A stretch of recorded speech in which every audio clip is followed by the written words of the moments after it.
Good morning, everyone. Ken Rosenthal here. I've been telling you guys for weeks, unfair territory and foul territory. It's too early. We really can't talk about deadline yet. Forget all that. It's not too early anymore. 10 days remain. The clock is ticking. The deadline is nearing, and we have plenty to dive into on this Monday morning. We can start with yesterday's news, which was quite interesting. The Phillies signing David Robertson. This is the third time that they are uniting with Robertson.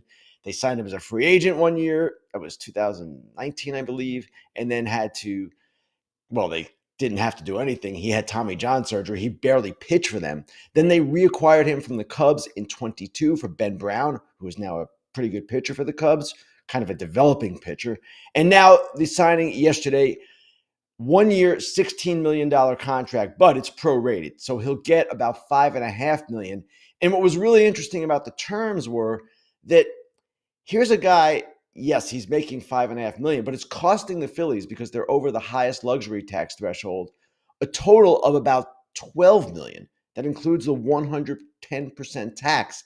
That's a big chunk of money for a guy who, hasn't pitched this year, a guy who is 40 years old, but a guy who last year for the Texas Rangers had a really good season. 3 ERA, 99 strikeouts in 72 innings. That was David Robertson just last year. He presumably should be fresh. He hasn't pitched yet. He's going to need a ramp up, and that's fine. The Phillies can wait a little bit for him to get ready. He has been throwing, so it shouldn't be too long.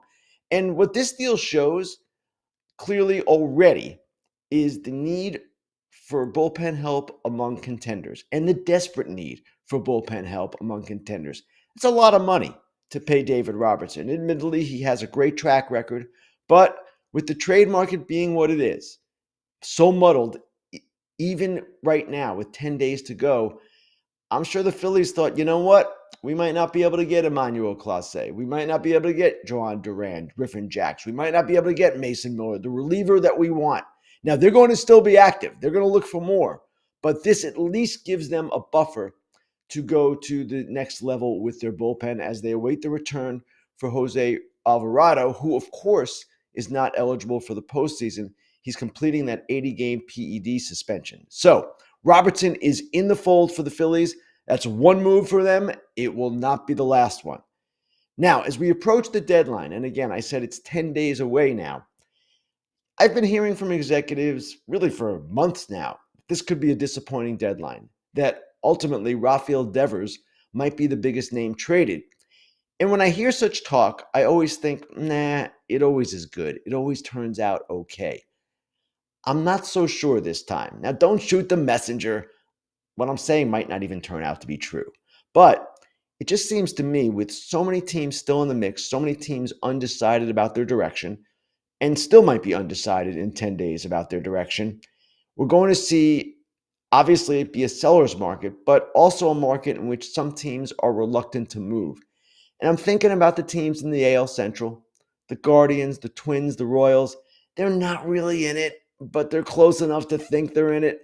And I'm thinking about some other teams as well. What are the Cardinals going to do?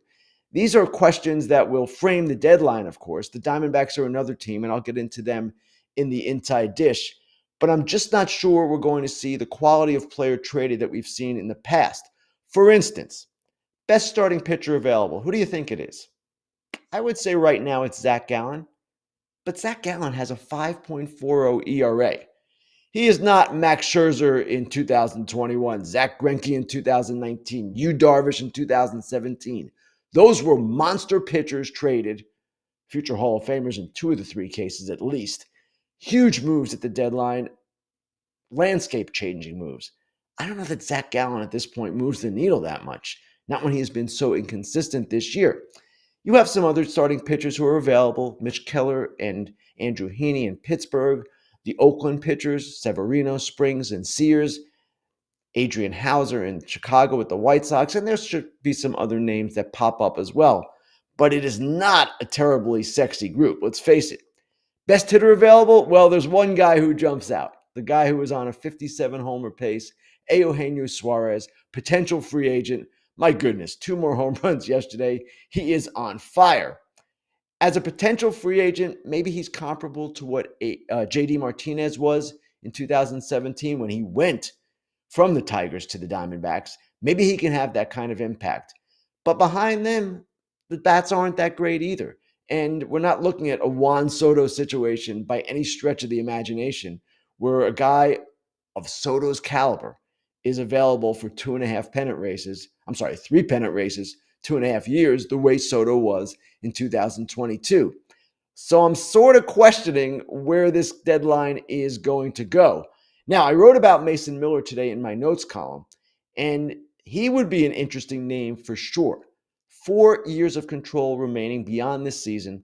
The A's aren't talking about him yet, but they may end up talking about him if they get pushed. And there are teams, the Phillies being one, the Dodgers being another, that may push the A's. And if they get this monster deal, well, if you get the right offer for any player, you make the deal. Mackenzie Gore of the Nationals would fit into that description as well.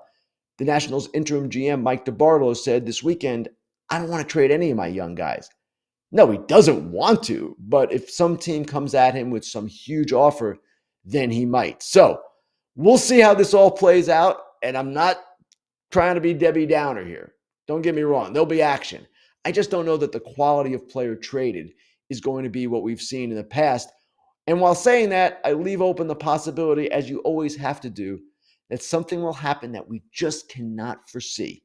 The Rafael Devers trade was that kind of trade. So who knows where this all goes? Okay, as we continue on here, I want to talk about two hot teams, two of the most surprising teams in baseball, and two teams that, frankly, I love talking about because they're playing at such a high level. The first would be the Blue Jays, and I've already apologized to Blue Jays fans for calling them the paper tigers last year, for criticizing their front office, for all the atrocities that I committed with regard to Toronto Blue Jays. The reason I wrote those things is because they were true at the time. The Jays were an underachieving team. They were a team with a front office that seemed to be flailing. Well, all things are going pretty well right now. They swept the Giants this weekend. They beat Justin Verlander, Logan Webb, and Robbie Ray. 10th straight home win. You see that right there. It ties the franchise record set in 1985. They have a 3-game lead in the AL East. They are 1.5 games behind the Tigers for the best record in the American League, and they're 15-5 in their last 20 games. That includes 3 sweeps. They've had just an amazing run here, and what is kind of driving them, it seems, is that their offense has the lowest strikeout rate in the majors. Now, I've talked about how they're getting unexpected contributions from some of the players at the bottom of their roster. Tyler Heineman, Addison Barger, all these guys. And then yesterday, Guerrero with the big home run. But they've been really an outstanding example of a team coming together. We all thought they were talented. We've thought they were talented for a few years now. But this is an actual team. This is a team playing at a high level, a team picking up one another on a nightly basis, and a team that, yes, will be active at the deadline. They've got some bullpen needs now due to some injuries, Yimi Garcia being one of them. They also could use a controllable starter with Bassett and Scherzer eligible for free agency. And heck, they might look for an impact bat, someone they can put anywhere on the diamond. What they want to do clearly is enhance what they've got. And when you're doing that, when you're trying to do that, as we've seen with the Dodgers for so many years, you're looking for impact. So the Jays on a roll, good for them. They are taking control of the AL East. And in the NL Central, the pesky Brewers, the team that you can never count out, the team that you seem to see every year lose major pieces, and it happened to the Brewers again this offseason. And here they are again, right there in the thick of this thing. They swept the Dodgers over the weekend. They go 6-0 against the Dodgers this season. They are now tied with the Cubs for the best record in the National League. That's right, the Brewers and Cubs tied for the NL Central lead and the best record in the NL. And those two teams are only a half game behind the Tigers for the best record in baseball.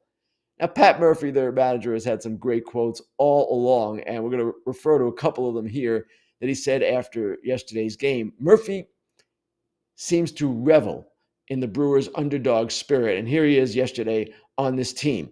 It's a bunch of guys that nobody has ever heard of. Like I said, no disrespect to the great fans of Japanese baseball, but they can't name 5 players in our lineup. Murph might be right about that. Let's go to another quote. This one's pretty good too. Here's Murphy again saying, this is from Kurt Hagen, the Milwaukee Journal-Sentinel. Pat Murphy's club walked into Dodger Stadium and swept the season series against the reigning champs, with their top contributors being Isaac Collins, Caleb Durbin, Quinn Priester, and Joey Ortiz. It felt fitting, the manager thought. He called them a bunch of average Joes. Now, I don't know what it is about the Brewers, what it is about their culture, why they are able to do this year after year.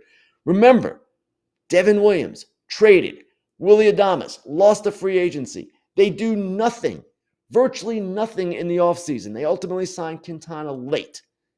They did trade for Quinn Priester.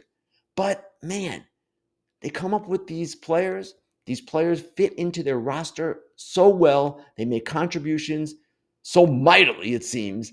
And here they are again. Now, the deadline. The Brewers, I've written about this for months. They are a fascinating team because during the latter stages of spring training, when all their pitchers were getting hurt, their starting pitchers, that's when they added Priester and Quintana.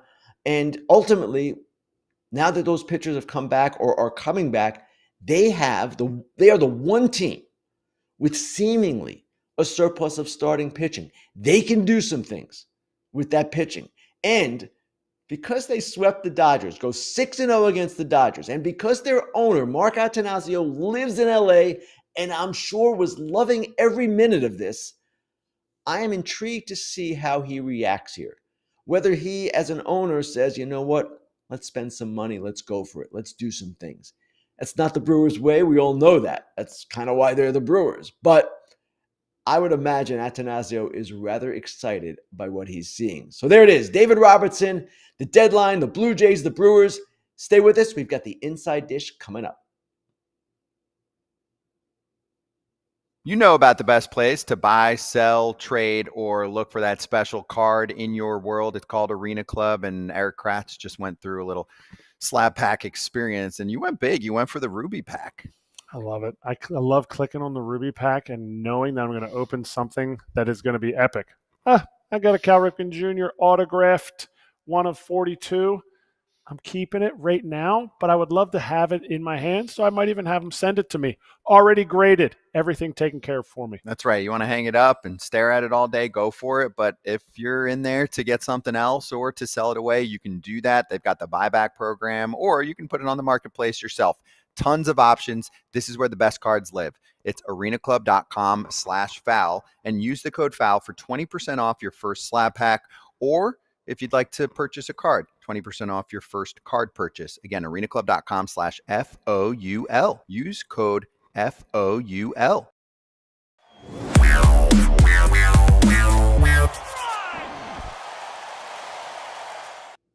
Time now for the Inside Dish, the part of the show where I talk about maybe a story I've written, maybe a trend in the game, or maybe, as we are 10 days out, one particular division with regard to the trade deadline. And today I want to talk about the NL West. Not that the NL West is that competitive a division. The Dodgers still lead it. But the way the Dodgers are playing, it could become competitive. And really, each team, each of the contenders, the 4 contenders in this division, are rather interesting. Let's start with the Dodgers. They've lost 10 of 12. They look horrible. Mookie Betts got benched over the weekend. He's not hitting, hasn't hit all season. They did survive a scare with Freddie Freeman yesterday, but overall, the Dodgers are not at all where they want to be. At the deadline, I've written about this. They're going to be active looking for bullpen help. This after signing Tanner Scott and Kirby Yates and re-signing Blake Trinan in the offseason, spending more than $100 million on the bullpen. It's amazing. They end up in this situation every single year. Now, I mentioned in the lead, they could be a team for Mason Miller, and they could be a team also that looks for a bat maybe in left field. They are offensively perhaps one bat short, and it's just interesting to see how this is all playing out for them. You know, as division champions for so many years and as defending World Series champions, I'm sure the regular season for them is a bit of a yawn. They know that they're going to be in the playoffs. The question is, can they come together at the right time? Now, I'm sure they think so, but this is the one thing I've been wondering about all year. They're kind of sluggish. They've got things going wrong here and there. Will Blake Snell and Tyler Glasnow and Ohtani, will that rotation be their rotation with Yamamoto, of course, too, at the end of the season? Will the bullpen sort out? Will the offense be clicking? Will Mookie find it again? They're counting on all of these things to happen to be the team they want to be. I'm not sure it's all going to happen for them. It's theoretically possible, but right now, the way they're playing, you look at it and it looks a little bit troublesome, to say the least. All right, as we move down in this division, the Padres, another fascinating team. The Padres currently hold the third wild card spot. They haven't been quite as hot as they were earlier in the season when they started off so well. They've been kind of a 500 team since, but they're winning enough. They're playing well enough. They've survived some injuries, and certainly without Michael King and Yu Darvish for a long time, their rotation held it together rather well. Their bullpen is amazing. It's perhaps the best bullpen in baseball. 3 of their relievers went to the All-Star game. What A.J. Preller, their general manager, has said is, we're looking for a bat or two. Not just one, but 2. Left field is the obvious area of need. Catcher is also an area of need. It's difficult to incorporate a catcher in the middle of the season, but while the Padres are getting good defensive work out of their 2 catchers, or at least good handling of the pitching staff, I'm not sure good defensive work would cover it, but their catchers, Maldonado and Diaz, they handle the pitching staff well, but they need more offense out of that position. So left field is going to be a focus. There's been talk about Jarren Duran. There's been talk about Luis Robert. It's just going to be interesting to see how A.J. Preller maneuvers in this market. He also has the potential at the end of the season for Dylan Cease and Michael King to be free agents. So with those 2 potentially gone, with Robert Suarez, the closer, potentially gone, he too is a potential free agent. There is some urgency with the Padres. And I always seem to think, this is it. They've got to figure it out or the team's coming apart. Well, it doesn't seem to be that way. A.J. Preller always seems to put it together in some fashion. This, though, is a unique challenge because when you lose those kinds of pitchers, if they do lose them, then obviously it's a different kind of team going forward. So the Padres, as always at the deadline, a team to watch because with Preller, you never know what might happen. Then there are the Giants. The Giants, 11-17 since the Rafael Devers trade. 11-17 since this transformative trade that was supposed to elevate their offense and make them into a different kind of team. Hasn't happened. Get swept by the Blue Jays over the weekend, as I mentioned. They're now 2.5 back in the wild card race. They've fallen behind the Reds. And they just don't look like a kind of team that you expect to make the postseason, do they? They need a lefty reliever. That's something pretty clear right now. They lost Eric Miller. And they are a team also that needs another bat. Put that bat in the outfield, perhaps. I don't know where you put it exactly, but at some point, they're going to have to get more offense too. Maybe it's second base. That's where Casey Schmidt is right now. Casey Schmidt, naturally a third baseman. He has not shown yet he can really hit in the major leagues, has shown flashes. But this team offensively is disappointing. Willy Adames has come on now, but it's been a while since he did come on. It took him a while to get going. So the Giants are a team to watch too because after making the Devers trade, you can't imagine that they're done. They're obviously going for it. They obviously want to be in the playoffs again, their first year under President of Baseball Operations, Buster Posey. But right now, they look like they're short. And then there are the Diamondbacks. And I wrote the Diamondbacks, or wrote about them today, in the lead of my notes column. The Diamondbacks are perhaps the most interesting team in baseball relative to the deadline right now. And what I wrote about is how this is not just about 2025 for them. It's also about 2026. And what I mean by that is this. Corbin Burns, A.J. Puck, Justin Martinez, those 3 pitchers, pivotal to the Diamondbacks' chances, are all out for at least the first half of 26 after undergoing major elbow surgeries. Now, the Diamondbacks have all these potential free agents who are attractive. They could make qualifying offers to each of them. I'm talking about Zach Gallen, Merrill Kelly, Josh Naylor, and I'm talking, of course, about Eugenio Suarez as well. You can make qualifying offers to all of them, but as I wrote, they probably would all reject them. And if they all reject the qualifying offers, if you're keeping the team together, then you're looking at 7 players that you're without at the start of next season. The 3 who are injured, the 3 pitchers, and then those 4 free agents. So that is why, as I wrote, they need to trade several veterans. They don't need to trade them all because they just swept the Cardinals and they suddenly look like they could be making a push, even though their bullpen is absolutely depleted. They're waiting for guys to come off the injured list. Jalen Beeks and Ryan Thompson and Shelby Miller. They don't look like a playoff team, but they have one of the most dynamic offenses in baseball, top 5 offense. And maybe they carry that offense, carries the Diamondbacks to a playoff spot the way Detroit's pitching staff carried the Tigers to a surprising playoff spot, even after they sold last year. Not saying it's going to happen, not saying it's particularly likely to happen, but the Diamondbacks have this talent, this amazing offensive talent. And if you trade Suarez, and the Brewers could be a team for Suarez, the Yankees could be a team, of course, the Cubs, we've talked about all these teams relative to Suarez, then you could have something with Jordan Lawler replacing him at third base. You could put Pavin Smith in at first base if you trade Josh Naylor. There are things you can do, but can they get the controllable pitching that they need? I'm not sure they can do that. So they're in an interesting spot, a bit of a tight spot, and a bit of a curious spot because they're sort of in it in their minds. They have this offense that's so good, and yet they need to acquire talent for 26 because they're already short with those 3 pitchers that I talked about undergoing surgeries. So the NL West is going to be a fascinating division to watch in the next 11 days or so, next 10 days as we approach the deadline. And I'm really intrigued to see what all of these teams do. All right, that's it for the Inside Dish. Stay with us for Grillin Ken. Kratz, what do? I'm in a bind and I need to make some food at home. I would like it to be home cooked, but I don't want to deal with any of the grocery crap. HelloFresh, get it done. And they'll start to know when you're in a bind and they'll figure it out for you, sending something new whenever you order it. It's freaking awesome. Yeah, it is. And there are dozens of menu items to choose from each week. They can also help you out if you need a little assistance.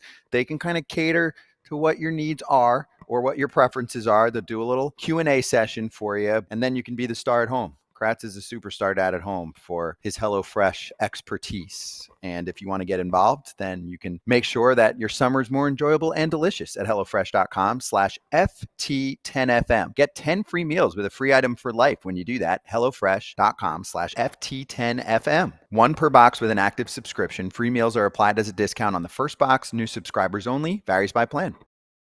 BetMGM is giving you the chance to win a prize every day during the baseball season. Step into the batter's box for BetMGM's Swing for the Fences free-to-play game.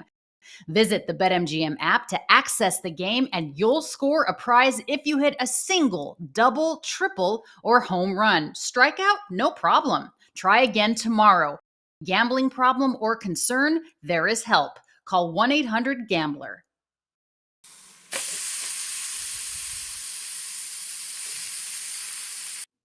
All right, come talk ball with us on ChatBCC at foulterritory.chat. We're hanging with fans, answering questions, hosting trivia, and running giveaways like 2 free Major League Baseball tickets up to $400 value and a free MLB jersey of your choice. Got a hot take or burning question? Drop it in the chat. We might even feature it on the show. It's free to join. Go to foulterritory.chat and come hang. All right, time now for Grillin Ken. Let's get to your questions. The first comes from Chris Ahern, who asked, good question. Who will be busier at the deadline, Baltimore or Arizona? I would say Baltimore. Baltimore has all of these players on expiring contracts to trade, and they will be busy. I'm talking about Ryan O'Hearn, Cedric Mullins, Ramon Laureano, Sir Anthony Dominguez, on it goes. Zach Eflin, if he's healthy. They're going to be active. They're going to be active, and it's going to be multiple trades, I would expect. The Diamondbacks could be active and will make trades. As I just outlined, they need to make trades, but I don't know that they'll have as many trades as the Baltimore Orioles. All right, next question. Let's see this one. It comes from Sean Donovan, who asks, could the Red Sox be in contention for Zach Gallen or Merrill Kelly? Well, the Red Sox certainly need another starting pitcher, and ideally it would be a number 2 to slot behind Crochet and put ahead of Brian Bayo. They've got Giolito as well and Walker Buehler. Can they get one of those 2? Well, it's going to be awfully competitive. for those two guys. Now, I don't expect the Diamondbacks to trade both. They have to get through the season. They don't want to concede totally. They will trade perhaps one of them, not both. And I would expect that Gallen would be the more attractive guy. Kelly is one of the most consistent pitchers in baseball. He is remarkably underrated. He's also 36, 37 years old. Teams see that. They see the low velo. They're not as intrigued. They should be because he's really good, but I don't see him attracting the same kind of attention as Gallen, another potential free agent who, of course, has been a Cy Young finalist in the past. So that is where I see that going. But the Red Sox, yes, they need to be active. They need to get another starter. They need another bat, too. First base would be the spot to do it. And maybe it's Josh Naylor or Ryan O'Hearn, though they would prefer, of course, a right-handed bat. So the Red Sox, another team to watch as we get toward the deadline. All right, I want to thank everyone for watching, everyone for listening, everyone for their questions. We've got another show coming up, a live one again with Alana Rizzo. That will be on Thursday. Have a great week, everyone. I'm expecting we're going to see some action soon. Maybe not yet, but real soon.